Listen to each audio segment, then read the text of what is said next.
I co tam? Jak się podoba? Widok jak z pocztówki, nie? O właśnie. Tak przez pół roku teraz będzie. Ale będzie dobrze, kurwa. Wczoraj miałem Bjorfel nagrać, jak na niego wjeżdżam. Ale wierzcie mi na słowo, nie miałem...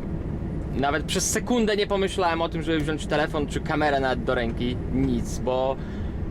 No przyznam się, wczoraj było grubo, no. Było grubo. I nie przesadzę, jeśli powiem, że przeżyłem wczoraj 30 minut w największym stresie w moim życiu do tej pory. No ale udało się. No prawie stanąłem na jednym podjeździe. Tak było wyślizgana góra, że jedyne co mnie ratowało, to szedłem poboczem, było trochę świeżego śniegu i tam mnie to uratowało, a tu jest 60 i muszę hamować, kurwa. Ja nie wiem po co te radary są w ogóle, pod górkę idzie i radary. Patola jak chuj. No, także wczoraj nic nie nagrałem, to teraz rano wrzucam kamerkę na głowę, jak widać, i coś tam pogadamy, jakieś głupoty. Lecę do Boden aktualnie, tam rozładuję śmiecioszki. No i później jadę do Kage, ładuję dechę. No i ta decha, którą dzisiaj załaduję, jest dopiero na poniedziałek do Tromso. Także ja już nie jadę. Podzwoniłem dzisiaj do biura i mówię, słuchaj majster, kurwa, ja tak policzyłem sobie i tak mi trochę wychodzi na to, że ja będę w Tromso o 16 jutro. On do mnie mówi, a po co ty masz jechać do Tromso? Po co ty jedziesz do Tromso jutro? Ja mówię, no kurwa, przecież dałeś mi robotę taką, no deska jest, tak? Mówi, że nie, że czytaj zlecenie, mówi do mnie, nie? Że to jest na poniedziałek rano dopiero. Także dzisiaj ładuję. Lecę dzisiaj na bazę. A co tu się odpierdoliło już? Nie, jakieś linie chyba, jakieś prądy jakieś naprawiają. Także mówię, lecę do Kage dzisiaj, załaduję. No i mam weekend. No ale z tego tytułu, że weekend się szybciej zaczyna, czyli w czwartek wieczorem, szybciej się kończy, czyli w niedzielę o 9 rano. W niedzielę o 9 rano ruszam i lecę do Tromso. Plan jest taki, żeby w weekend okuć sobie opony. Także mam nadzieję, że gdzieś tam się uda mi wziąć kamerkę. I jeszcze w tym odcinku zobaczycie delikatnie, nawet nie będę tego nazywał instruktażem, bo będę robił to drugi raz w życiu, ale po prostu pokażę wam, jak to wyglądało. Może nie wszyscy wiedzą, nie wszyscy widzieli, jak wygląda zakuwanie opon. Że może się to uda, zobaczymy. Także ten tydzień taki w miarę krótki. No pierwszy tydzień po urlopie to akurat, żeby się wdrożyć w to wszystko. Znaczy, żeby się wdrożyć, żeby się przyzwyczaić do tego, co tutaj widzimy, no to trochę więcej się pewnie czasu potrzebuje. Tym bardziej po wczorajszym podjeździe na Bjorfel. No zbladłem, kurwa, powiem wam, zbladłem. Adrenalina jest nie z tej ziemi. No to poza tym tego nie da się opowiedzieć, to kurwa trzeba przeżyć. Było grubo, no. Było grubo. Ale to i tak pewnie nie wszystko na co stać Norwegię, bo wyślizgany był tylko jeden podjazd, a tam takich konkretnych podjazdów to są dwa, na samym początku i na samym końcu. Tam było dobrze. Było ładnie posypane. Ale ogólnie, wiecie co wam powiem, że myślałem, że to w ogóle jest na odwrót, a jednak jest w tą stronę, że Norwedzy bardziej dbają o swoje drogi niż Szwedzi. Takie odnoszę wrażenie, no. Tamte podjazdy, większość tych podjazdów były tak wyskrobane, kurwa, do asfaltu, tak wylane solanką, piachem, chuj wie czym jeszcze, że naprawdę szło się jak dzik w porzeczki, kurwa.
Kacperek, witajcie. Właśnie jestem w trakcie nawiercania opon. Tak jak wspominałem wcześniej, czas się zakolcować. Napęd wczoraj zakolcowałem. Tak to wygląda. Na jedną oponę maksymalnie można nabić około 250 kolców. Z tego co słyszałem, z tego co wiem. Ile jest u mnie, nie mam pojęcia, ale zrobiłem to tak jak powinno się robić. Czyli na krzyż. Myślę, że nie przekroczyłem tej maksymalnej liczby. Wczoraj napęd zrobiłem, był mały problem z maszynką do nabijania kolców, więc odpuściłem przód, już było późno, chyba o 10 skończyłem. Także to tak wygląda. Od razu mówię, że ten urywek nie chcę, żebyście traktowali go jako jakiś filmik instruktażowy. Broń Boże, ja robię to drugi raz w życiu. Także to taka mała tylko ciekawostka, bo może nie wszyscy wiedzą, jak to wygląda. Otóż na samym początku jest wkrętareczka z wiertełkiem. No i nawiercasz sobie oponę. W tym miejscu, gdzie chciałbyś mieć kolca. Możesz tu, wszędzie. Możesz całą oponę zakońcować, tylko później na granicy jak ci zatrzymają i zobaczysz, że masz tak dużo, to będziesz stał ze śrubokrętem i będziesz je wyciągał. Także na samym początku leci wkrętareczka, pyk, pyk, pyk, pyk, pyk. Później dla lepszego poślizgu, że tak powiem, płyn do mycia naczyń. Płyn do mycia naczyń, tak. Później taka maszynka, która podłączy się pod powietrze. Tu się pakuje kolce. Pokażę. Raz, dwa, trzy, cztery, 5. Teraz jej nie będę podłączał, bo jeszcze tamtą stronę muszę do końca dowiercić. Ale wam tylko pokażę, jak to mniej więcej wygląda przy kolcowaniu. Tu, o kurwa, kolce poleciały. Dobra, nieważne, nie potrzebny mi co teraz. To wchodzi w tą dziurkę, którą wywierciliśmy. To jeszcze też sobie można dziubeczek pyk namoczyć tym płynem, żeby był lepszy poślizg. I to wygląda tak, pyk i strzał. I wtedy wygląda to tak jak na osi napędowej. Taka ciekawostka.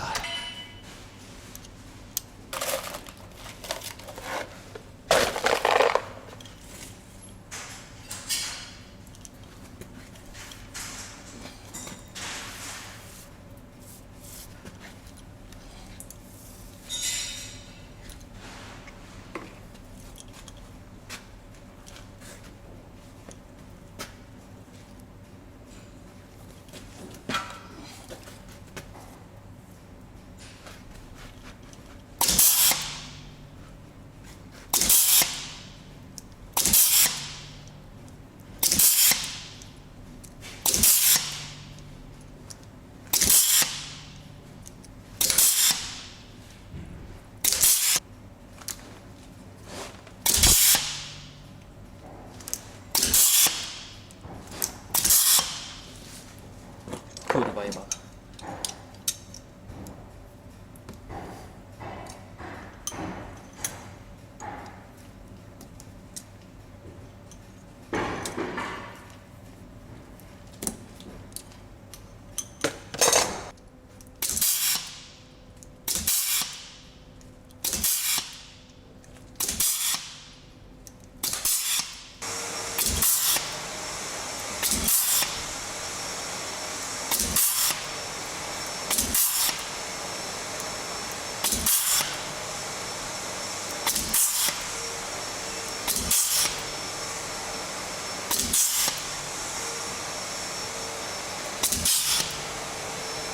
Tak wygląda efekt końcowy.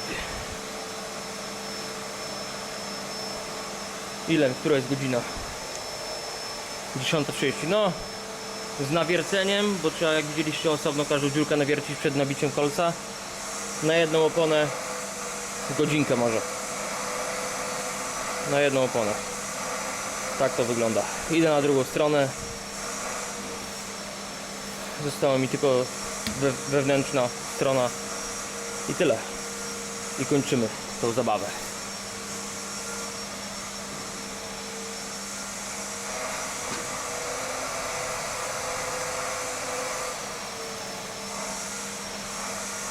No i lecimy. Mamy niedzielę rano. Pauza wykręcona. Auto sobie w weekend przyszykowałem. Zresztą sami widzieliście, zakolcowałem. Siodło przesunąłem, jeden ząbek do przodu. No jeszcze póki to nowe, nieznane, że tak powiem, to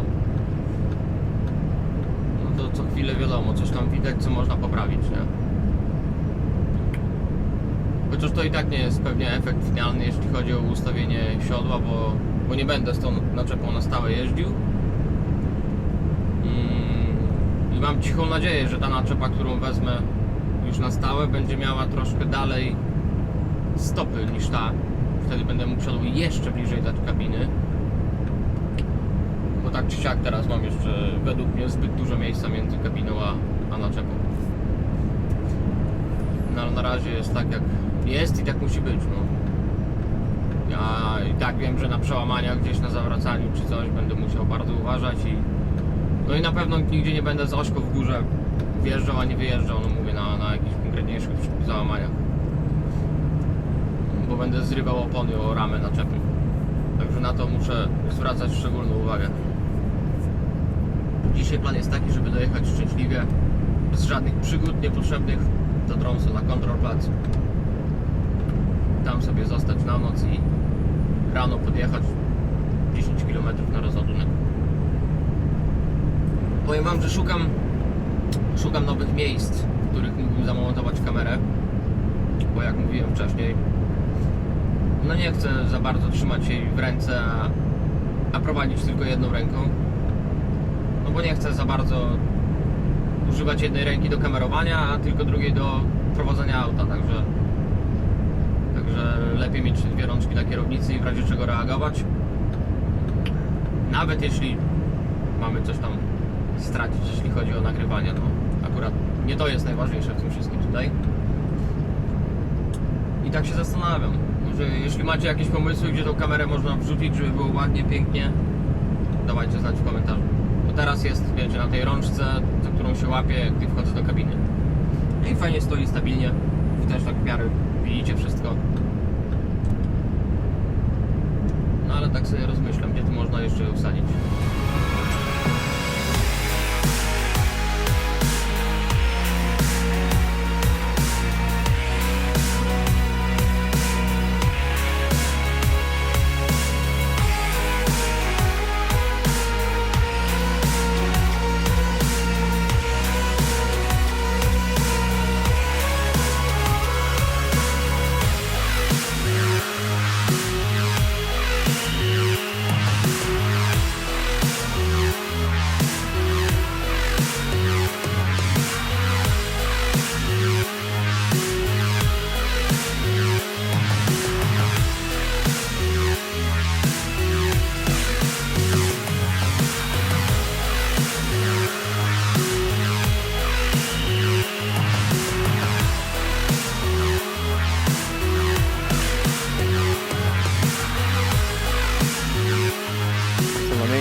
Właśnie gościu zaczął rozładowywać. Nie mam dalej roboty, nie wiem co będę robił. Na razie moją zagwozdką jest wyjazd z tej firmy, bo tu jak widzicie jest bardzo pod skosem wjazd. Mówię, nie lubię tutaj przyjeżdżać, bo jest z wyjazdem wieczny problem. Nigdy nie jest posypane. A u mnie to siodło jest tak ustawione, że no ta rama jest troszkę dłuższa niż w pozostałych Volvach. No i muszę być bardziej uważny na załamaniach niż zawsze. I te haki są do wyjebania, bo są fabryczne. Na warsztacie próbowaliśmy, no daliśmy je wyżej, a i tak jak widzicie łańcuchy się ciągną nawet przy wypoziomowanym samochodzie. Także haki do poprawki jeszcze raz. Tak jak mówiłem na premierze ostatniego odcinka, czy tam przedostatniego, w tym skrócie wrześniowo-sierpniowym było to miejsce nagrane. Jestem tutaj znowu. Nie dojdę tam, kurwa, zaspy po pas. Tam zatoka jest taka, port, przystań, coś takiego.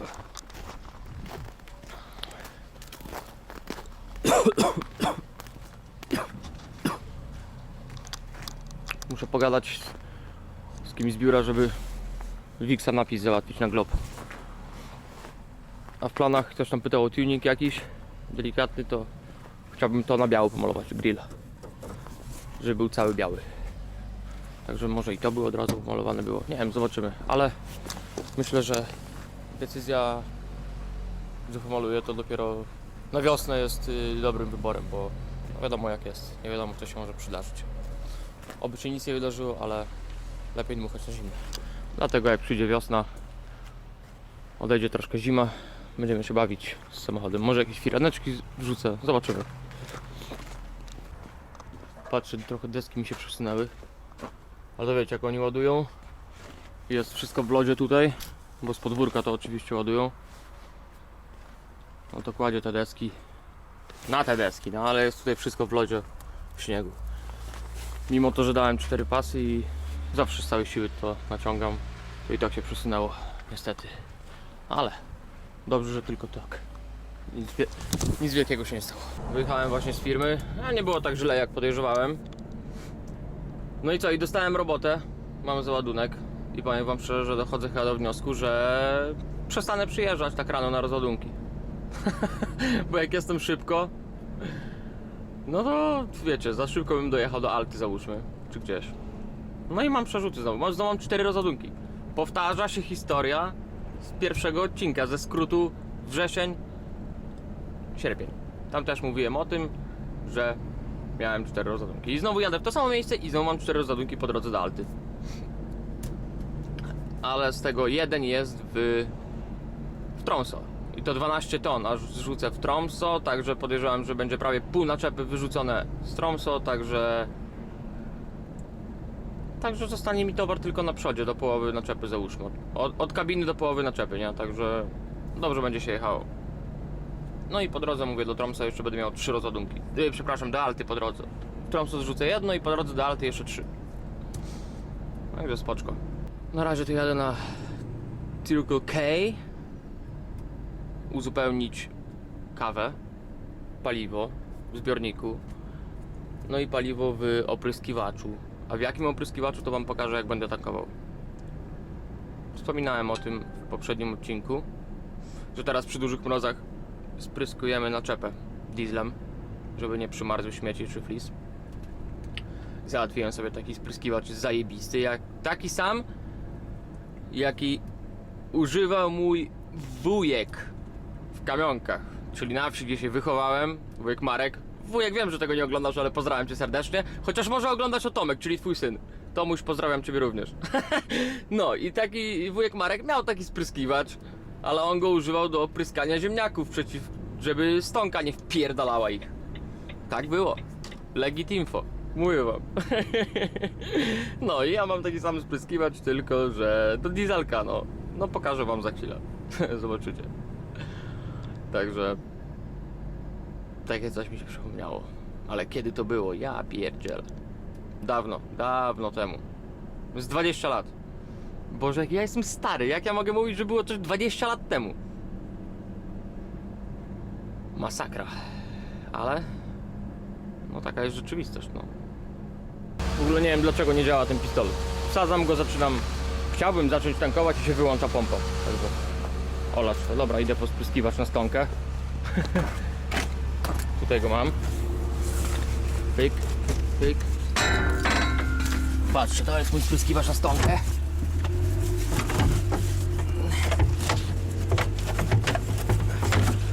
Chyba jedną ręką, to jak mój tata mówi, możesz sobie kury macać. O, pyk, pyk.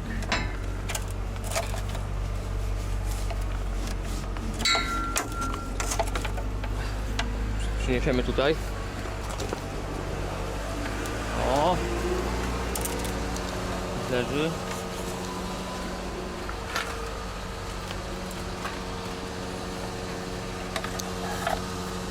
Tyk. Rękawiczkę zostawiłem. Przyda się jeszcze jedna.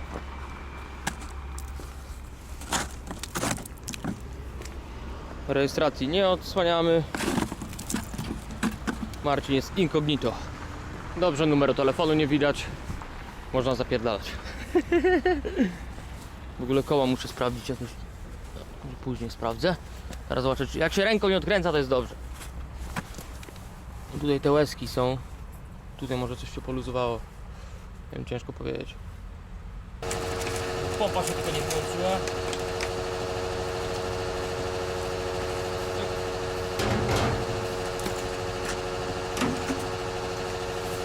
Wiemy.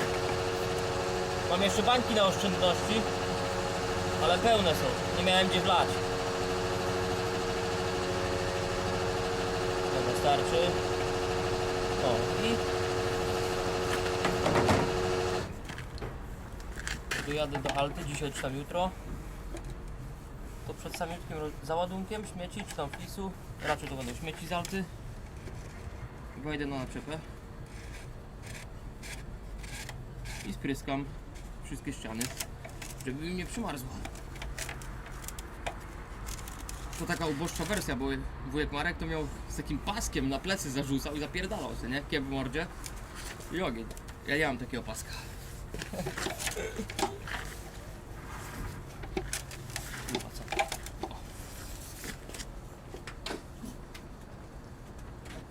Jestem na załadunku tych przerzutów. Czego mordę, żeż wariatko. Złowiłem tu dorsza kiedyś. Jak z Damianem tu byliśmy w Tromso. To ja zostawiłem auto po drugiej stronie i przyjechaliśmy tutaj razem na załadunek właśnie. I to był ten dzień, gdzie wędkę kupił sobie Damian. Tak jest, no. I on jego ładował, a ja rzuciłem kilka razy obrotówką i takiego maluszka 15 cm, może 20 złowiłem tutaj. Tutaj wszędzie można złowić rybę. Wszędzie, gdzie jest głęboko, jest szansa na dorsza. No i patrzcie, na weekend sobie te haki podnosiłem wyżej, bo mi się łańcuchy po ziemi ciągnęły. I niby jest wyżej, ale i tak efekt jest taki, że łańcuchy dalej się po ziemi ciągnęły. Także musiałem je zdjąć stąd i jeszcze jedno oczko wyżej muszę dać chyba to. Po prostu też to tu i znowu obciąć kawałek, nie? Bo były one jeszcze niżej. Także w weekend będę się bawił. Co tu robić? No, mnie tu kończy ładować ziomek. I już skończył. O. Na przodzie mam o wiele mniej towaru. Dobrze, że to w Tromsø zrzucam 5 km stąd, także spoko, aby wyjechać stąd. Tam to jest delikatnie pod góreczkę, ale może nie będzie źle.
Witamy z Alty. Przed chwilą zrzuciłem ostatnie miejsce. No i co? I wziąłem kawkę z Cirkla. I lecimy na załadunek. Pada śniegiem. Troszkę lżej niż 20 minut temu. Ale też odnoszę wrażenie, że będzie padało dzisiaj na całej trasie do Szwecji. Nie wiem, czy do Szwecji, no bo jadę przecież przez Finlandię. No i jedyne co teraz mam w głowie to ten wąwóz, który już widzieliście na którymś z odcinków. Jak ze śmietnika wyjadę w lewo i tam pod górę się idzie między skałami. Wrzucę kamerę tam, gdzie wczoraj, czyli tam, na tamte ramię. No i stamtąd, tak. Chyba że na głowę założę. No zobaczymy. Tak czy siak, nie wiem, z 20 km ma na ten śmietnik. Jadę tam, się załaduję. Trzeba się dobrze załadować. Taka pogoda jest, to trzeba przykuć uwagę. Znaczy, zawsze przykuwam uwagę do tego, jak jestem załadowany. I zawsze ładuję się tak, żeby mieć na przodzie więcej niż na tyle. No ale, że teraz jest zima, to będę jeszcze bardziej na to patrzył. Tyle.